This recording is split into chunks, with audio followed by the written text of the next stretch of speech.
Thank you, Pat. Good afternoon.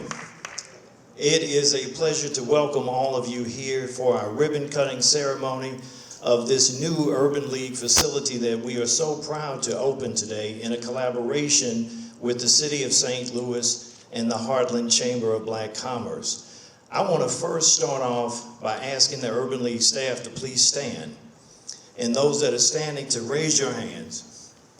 And I want to ask everyone to give them a big round of applause and thanks for working so hard to get this facility open and for everything that they do with the agency each and every day throughout the entire region as we serve over 100,000 people throughout St. Louis City, St. Louis County, East St. Louis, and St. Clair County, Illinois. This year has, of course, been a very trying year, not only for us here in St. Louis and Missouri and the country and around the world, but it has been also a year of opportunity.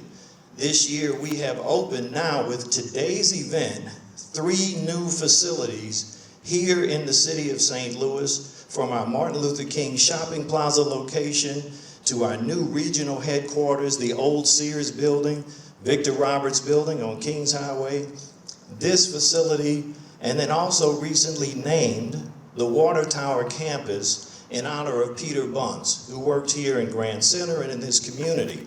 And so we are especially proud of the fact that these young people here and the staff that you see are working harder than ever to do more than ever when the people in this community needed us the most.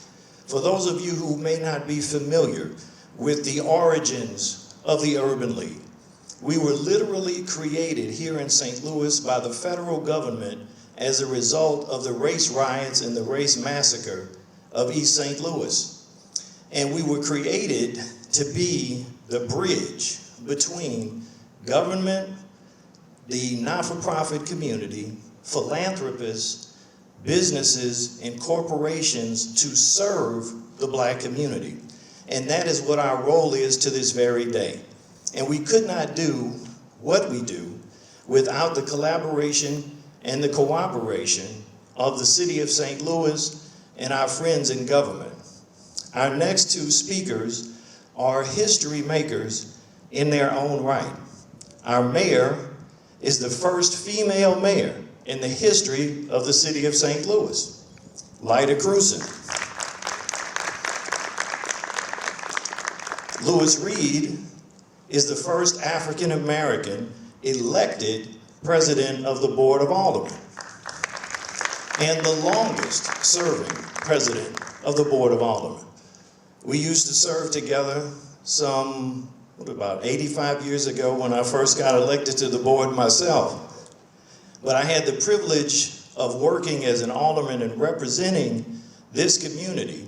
And this particular facility that we are opening today is very significant in the landscape of the social service community of St. Louis because it's the former headquarters of HDC. So it is only appropriate that we open this in collaboration with the city, and we thank the city for its support of what we are doing and providing us with this location to help thousands of people throughout the entire city of St. Louis. So if you would please give a big Urban League round of applause to our mayor, who will be followed by our president of the Board of Aldermen.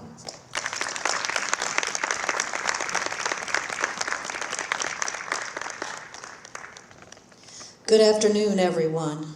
Michael, thank you. Isn't he just the best at giving us the perspective and a little history here? Also the best at bringing all of us together. When Mike McMillan calls, what do? You do just what I do. You show up. So I'm happy to be here today, Mike. And you and I served together also at the Board of Aldermen. He was actually there a little bit before I was, and always gave me some good advice. So it's a pleasure to be here today with all of you. This is really a very significant celebration that we're having here today. And it's Mike McMillan, all the staff of the Urban League, and I know there's some staff of the Urban League here who have really made this possible and brought this to fruition. But of course, also a big thank you to Marvin STEELE, who is, as we all know, the leader of the Heartland St. Louis Black Chamber of Commerce. And so, Marvin, thank you. You've been with this community day in and day out, month in and month out, year in and year out. So, thank you for that good round of applause. I also want to give a big thank you to Alderwoman Marlene Davis, who I don't see here today, but I know that she represents this area, and I know that this project would not be possible without her both support from her ward capital money, but also without her moral support. So, Alderwoman Davis, absolutely a big thank you. And then, lastly, of course, the Board of Public Service. Rich Bradley is not here today, but he and his staff take care of all the buildings owned by the City of St. Louis, and they have worked very hard to help you bring this project to fruition. And then, of course, it can't be done without the donors. And so today, Centene, we want to give a huge thank you to Centene and to Home State Health for your generous donations that made this possible. Today, it's all about empowerment, though. And I think here in the 19th Ward and the neighborhoods surrounding this location, as well as Michael pointed out, the other Urban League locations in the city, this is for business, this is for entrepreneurs, this is for all the folks that live in the surrounding area, for them to have their own empowerment from what they can take from this center. So let me just say on behalf of the City of St. Louis, all of our residents, our businesses, thank you. Thank you to the Urban League, thank you Marvin, thank you to the donors for making this come to fruition. This will be helpful to so many people and so many businesses to help people lift themselves up and provide a better day for themselves and for their families. So thank you for having me with you today. It's a great, bright, sunny day for this celebration. Michael, congratulations. Now, let me introduce the President of the Board of Aldermen, Mr. Lewis Reed. Thank you, Madam Mayor.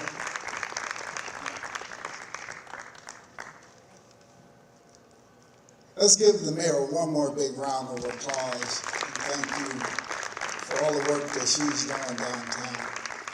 You know, every time I see Marvin, I always say, every time I see you, there's always good stuff happening around you. So Marvin, thank you for all that you continue to do for the city of St. Louis.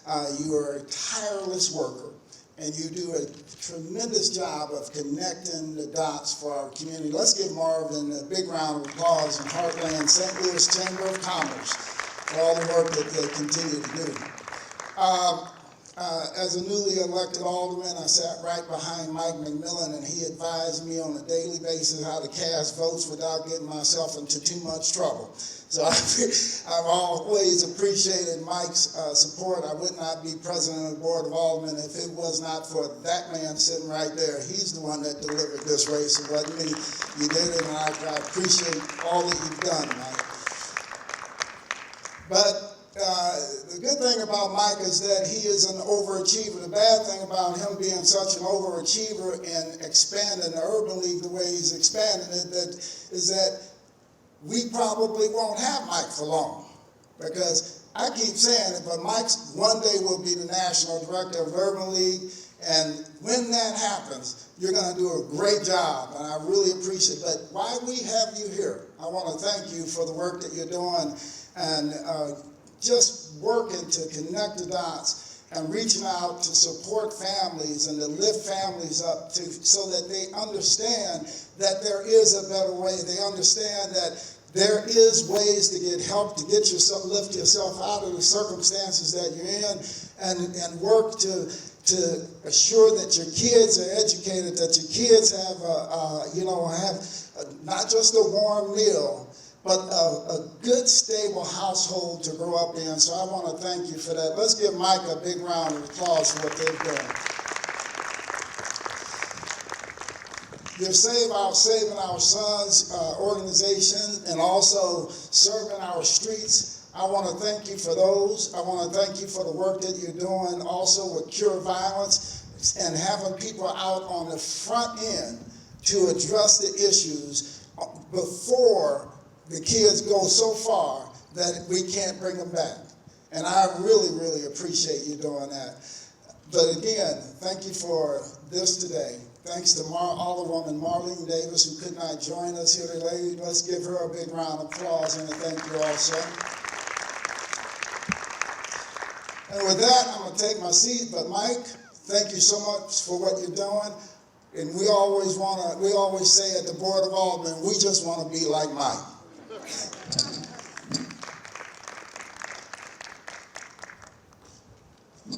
Thank you, Mr. President. Thank you, Madam Mayor.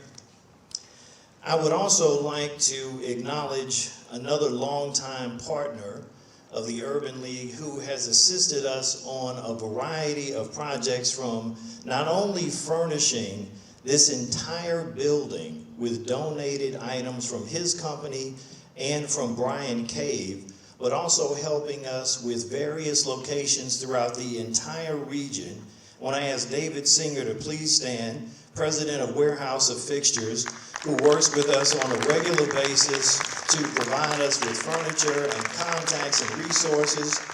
There's over $100,000 of donated furniture in this facility from Brian Cave today. Give him another round of applause and thanks, because this is just one of many different locations that he has worked with us on. As I mentioned, as a bridge between the corporate and business world and serving the African American world, we could not do what we do without partnerships with companies throughout St. Louis. And I want to ask one of our newest partners to please come forward, and I want all of us to give him a big round of applause, because recently they contributed $55,000 to the Urban League for our programs and services to assist us in this year where we are helping more people than ever. And I want you to give Thrivent a big round of applause as Adam comes forward. And we want to thank him, and not only him, but everyone that is here with Thrivent. And I also want to give a special recognition and ask Floyd Lewis to stand. Floyd has been the connector. Please give him a big round of applause. Floyd has been the connector between the Urban League and Thrivent, but in his previous life, Floyd worked with the Urban League in a number of different ways and helped literally African American businesses make hundreds of millions of dollars when he was head of African American procurement at Anheuser-Busch. So thank you for your legacy. Thank you for all that you have done and continue to do for the community. We appreciate what you have done for the Urban League, and we thank you for putting us in contact with Adam and the whole team from Thrivent. Well, thank you so much for having us out today. I'm actually going to be the only person here from Thrivent. It's interesting working for a Fortune 500 company where they don't want to be sued for one of their employees getting COVID, right? So I am ecstatic to join you here today. It is a pleasure. Thank you so much, Floyd, for connecting us with the Urban League. Floyd is a dear friend of mine.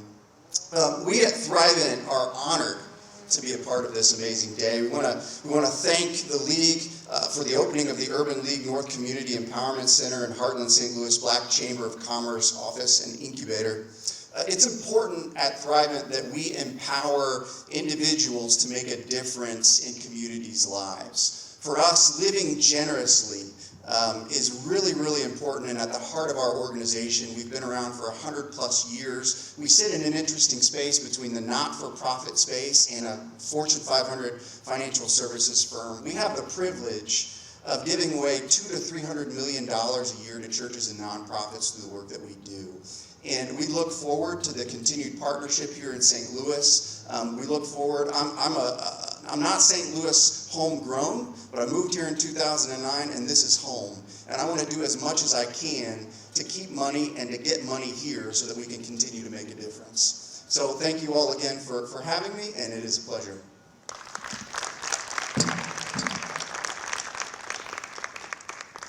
Thank you very much.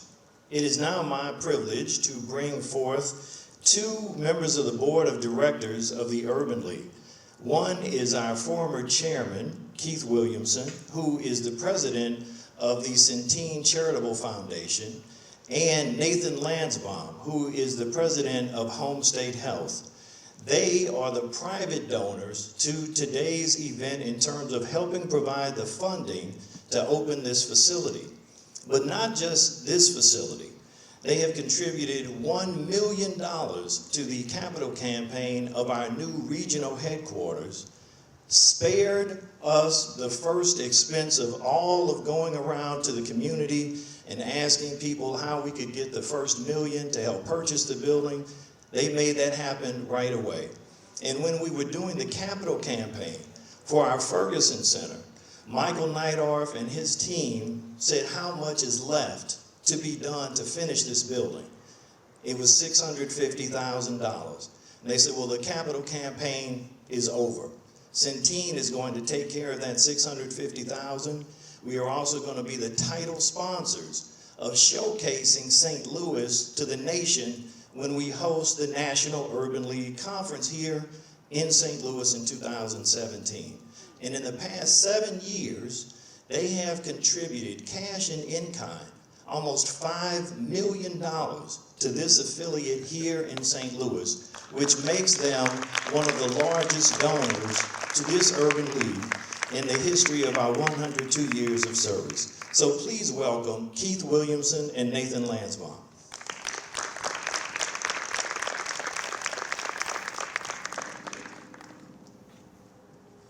Thank you very much, Michael. Michael mentioned I have had the job of being general counsel of Centene Corporation for a very long time, and then I had the job of being board chair of the Urban League of Metropolitan St. Louis for 3 years.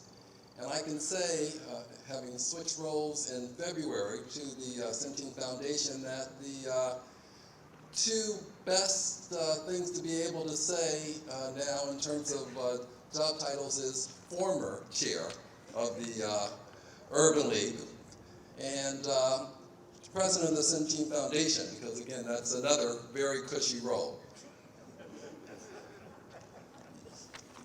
Michael mentioned, and I was going to say, feeling having watched the history of the affiliate here, and looking back at the scars I've developed here at Centene as well, the similarity of Michael Neidorf, who has made Centene a large corporation now serving 1 in 15 Americans in terms of health care.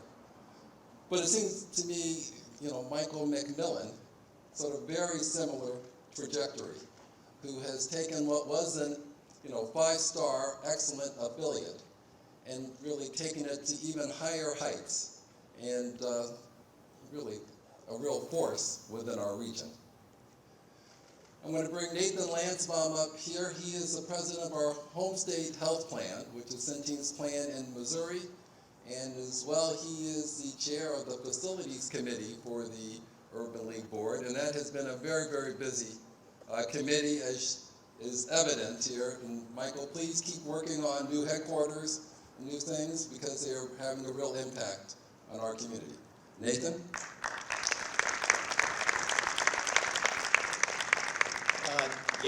Before I get started here, thank you very much, Keith. I chair the Facilities Committee, but of course that's a committee that has been made necessary by all of the activity that the Urban League has been involved with over the last couple of years. So happy to be a part of all of that. And I can tell you that we toured this building a couple of years ago. It seems like a very, very long time ago, especially in the context of what we're going through today in these times. But I'll tell you what, and I just toured it, after it's been improved and cleaned up, and I think that's great. It's probably a good thing that I haven't been in this building for about a year, so I can really see the huge transformation that has taken place inside. And so I think it's wonderful, all of the work that the Urban League team has done, many of it volunteer hours.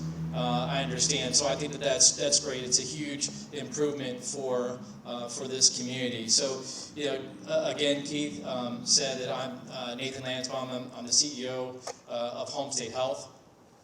Serve on the board of the Urban League, and I'm very happy to participate in the opening of this building, which has gone through such a tremendous transformation. At Home State, we believe that we have a responsibility to remove barriers, to make it easier for people to access health care, as well as the necessary services and resources in the community. And opening and transforming this building is going to do just that, as well as all of the other buildings that the Urban League is in the process of working on. So with that, you know, we've got a great partnership with the Urban League. We're going to continue that partnership with the Urban League. What they're doing is wonderful. I believe that transforming buildings like this is contagious in the community, and it truly transforms the community that we live in. So I really am proud to be a part of the partnership that we have, and many buildings and years to come.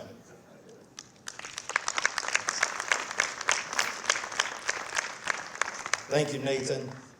So the mayor mentioned something earlier that is very key, is that the Board of Public Service manages all of these city-owned buildings. And so I want to acknowledge several people and thank them for their collaboration with us in their absence. Richard Bradley, President of the Board of Public Service, Matt Moak, Executive Director of CDA, also Matt Proro, Chief Construction Engineer, Kevin Trapp, Assistant Chief Engineer, Josh Cambridge, Assistant Chief Engineer, J. Alexander Hayter, Community Development Specialist, and all of the team from the Comptroller's Office, from the Board of Public Service, and from CDA that worked with us to get this building open. Please give them a big round of applause and acknowledgement. Many of the people in the audience today, quite frankly, could have a tribute given just to them for the work that they do and their commitment to St. Louis and how we all work together to make a difference. But one of them I would like to please stand is Les Johnson. Les, please stand from Arches, our partner with the state, our partner in the not-for-profit community, not only in terms of this facility, but Save Our Sons, Workforce, mental health counseling for families that have been the victims of crime, and so many other activities throughout St. Louis. I've had the privilege of knowing Les since I was a much younger man when we first met as members of St. Alphonsus Rock Parish. His father was a deacon in the church, very active and a cornerstone and pillar in this community, and he and his family have always had a true commitment to service, which he is living out each and every day in his role at Arches. Please give him a big round of applause and thanks. So as we get ready to bring up our two speakers who are going to talk about what is happening in this building and what is going to take place every day that is going to help change lives. The first is Marvin Steele. And so you have heard people remark about his commitment and his family's commitment to the advancement not just of African Americans in business, but in politics and in governance and in charitable and civic affairs, and the overall enhancement of the quality of life for the people in this region that need help the most. I want to introduce you to someone who is a recent member of the team of the Urban League, who is going to be a partner of his and to assist in terms of what we are doing with the advancement of African American business. Tasha Pettis-Bond, who is the president now of our Women's Business Center, who has an illustrious career in banking, where she has already hit the ground running to assist and make sure that women have all of the resources that they need to open businesses. So we are proud to partner with the Heartland Chamber to have their offices here in this building and also an African American business incubator here, so that companies that would like to get their businesses started have the access to free rent, to the free utilities, to free resources, and to everything that they need to become thriving members of our community. So please join me in giving Marvin a big round of applause as he comes.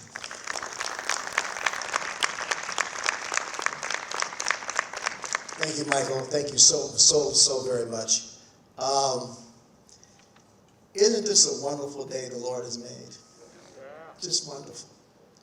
The weather is right, the right people are here, and I keep looking back here. That's a wonderful image. It's an extraordinary and special thing. And in some ways, it says more about what we're going to do in that building than what I can say. And just blessed and thankful to be here at the beginning of what I think is going to be a game changer for St. Louis. To be able to bring our social environment, our economic environment, and our business enterprise environment together under one roof is long sought after. This neighborhood, which I used to know very well, I don't know, I'll digress a minute and talk about it, because we stand on the shoulders of the people that created this neighborhood. West Bell used to be a famous private black street for black people. That's what it was, right? This couple of blocks here. And many of our doctors and lawyers and Indian chiefs occupied that space. Coming down Spring Avenue, I'm sure many of you have seen a stone church that's gutted out. That was the headquarters of the Church of God in Christ. That was the first headquarters of the Church of God in Christ west of Mississippi. Bishop Turner, who was one of the major founders of the Church of God in Christ, that was his church. My sister got married in that church. My father was a Church of God in Christ pastor. Pastored the church at Sarah, Washington, that stone facility that became from the Presbyterian. So when I came here today and walked through that parking lot and got off on West Bell and then walked through these young men and women, I teared up. Because it's the way I feel that it is such a momentous moment for what we can do together. And you know, I'll say this, in most of the cities in this country that are thriving, like Nashville, Houston, Chicago, my favorite city, Detroit, now coming back, the alchemy, the formula, it has to involve black people and black business enterprise. And everywhere they have embraced that concept, they've taken off like a rocket. And so we in this building, along with the mayor and with our board chairman, we're going to make that happen. This is a rebirth. And I cannot be more honored and thankful to be part of it and part of what James is doing, that James Clark is doing. And by the way, I knew James when he was an altar boy at St. Teresa's. Okay? So I just feel like amongst some wonderful people, wonderful friends, God bless, and y'all ain't seen nothing yet. Thank you.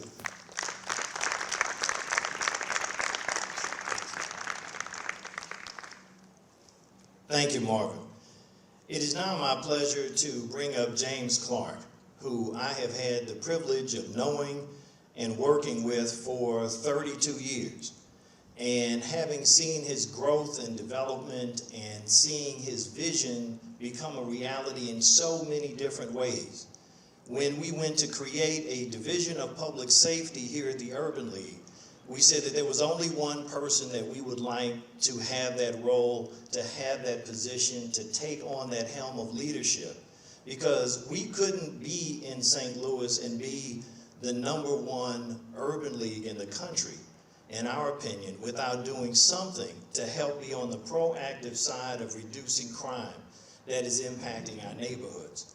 And James immediately came into the organization and has hit the ground running, assisting us for 21 weeks in a row with our large-scale food, toiletries, masks, gloves, and sanitizer distributions, and then pivoting that to serve neighborhood churches with 75 different churches receiving the same amount of help that we had given out on Saturdays, and then also having his team out in the zip codes that have the highest concentration of COVID, giving away masks, sanitizer, and other PPE materials. But not only just that, I have sat next to him when his phone has gone off at late hours, 8, 9, 10 o'clock at night in the office, and a mother has called and said, I need you to come to my house right now, because I believe that there are some young people in this community, in my neighborhood, that are looking to do harm to my son and maybe kill him. And I have seen him get up out of not only the office, but his home, leave his wife, leave the comforts of his home at whatever time, evening or weekend, and go help navigate and mitigate these problems and issues. And I've seen him do this time and time again on a one-on-one basis and help save people's lives. And that is what this is all about. How can we come together and be the best version of ourselves? And James is doing that each and every day with an amazing team that is about to transform so many different parts of this community through Cure Violence and the Serving Our Streets initiative. So please welcome Mr. James Clark.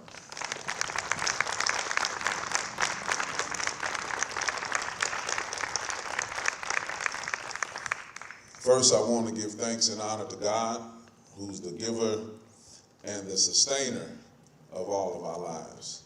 And all you have to do is wake up in the morning and you will realize that God is active right now in a major way. The way that we've done things in the past won't be good enough moving forward. Our plight is tied together. I am honored to serve as the Vice President of Public Safety for the Urban League of Metropolitan St. Louis during these times. It calls me to do my very best each and every day. Part of that best is putting together a team that's able to deal with the challenges of today. I was so honored when Mike asked me to be a part of his team. I've known Mike personally for over 30 years. When I was in the mayor's office, I got a lot of my style. And I got a lot of my how to get the job done from watching Mike. But I can say this in no uncertain terms. This brother is a leader. Not by what he says, because he's an eloquent speaker, but by what he does. So we need to give Mike McMillan a hand for what he's doing for the St. Louis metropolitan area during this time. Serving our streets. That's exactly what we need to begin to do. Serve our streets.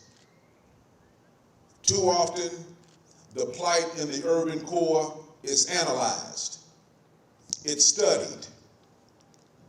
We have volumes and volumes of books that point to the disparities that are ravishing our neighborhoods. We've reached a point of what I like to call analysis paralysis, frozen in a state of analyzing the problem. With the Serving Our Streets program, we have a 5-pronged approach. Number 1, direct neighborhood engagement. Too often and for too long, social service organizations have hydroplaned across the problem. We now have got to take a deeper dive. Next, we're going to do household assessments. We're going to assess the families in our targeted neighborhoods, and we're going to get them the things that they need. We're going to do agency referrals. And we're dealing with agencies that have a high rate of success. We don't want to make a referral unless we have full confidence that the organization is going to be able to assist the families. We're going to do neighborhood-based case management, where we're going to case manage people within a 4 to 7 block area, get to know them intimately so we can steer them to higher ground. And we're going to do neighborhood activities. These efforts will take place in the Jeff Vanderloo neighborhood, the Hyde Park neighborhood, the Kingsway neighborhood, and the Walnut Park neighborhood. What are we going to do? We're going to do 4,300 household engagements. We're going to do assessment on 1,200 families. We're going to de-escalate 50 conflicts that have a trajectory towards gun violence. And we're going to do very intense case management on 300 families. How are we going to do that? We're going to focus on what we call the NPL. It's a very important lens. It is the most important lens in social service today. The N is for the neighborhood. You got to have a neighborhood perspective. You got to see the neighborhood for what it is, not just data points. You got to touch the people and talk to the people every day. Then we're going to go to the P. That's the front porch. Then we're going to reach into the living room so we can see clearly the dynamics that are taking place in the home. We think that that's going to be the most relevant information as we look to redefine and put a new paradigm in place so that our marginalized neighborhoods get the benefits that they need as we change St. Louis. Do you agree with that?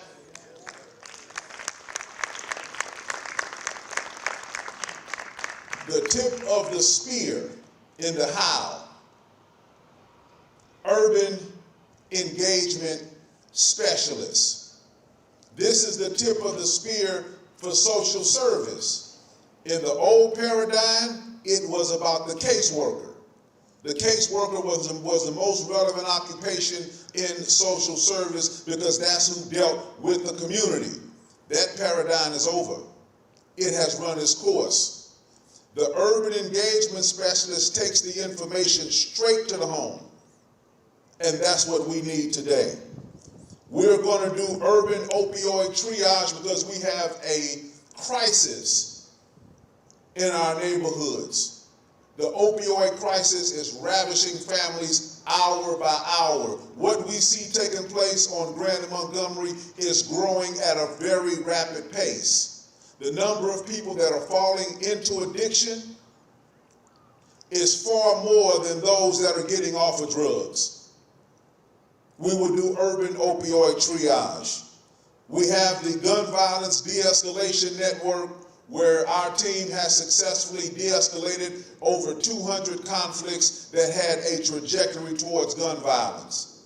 We're in the neighborhoods. We're sniffing out the conflicts, and we're coming up with a plan to de-escalate the conflict. If it cannot be de-escalated, then we're relocating somebody out of town. We are very excited to be implementing the cure violence model. Let me say for the record, this is the best investment that the city of St. Louis has ever made. This is the best investment that the city of St. Louis has made as it relates to crime and violence because you put the people who know the perpetrators. You put the people who know the mentality and you employ them and you deploy them right into the neighborhood where gun violence is taking place. I bet my life on the cure violence model. I bet my life, Madam Mayor and Louis Reed, that the men and women that I have standing behind me will be able to go into the Walnut Park neighborhood and we will reduce the number of shootings in the Walnut Park neighborhood. We're just waiting on the opportunity. We are going to hold neighborhood job fairs at neighborhood churches.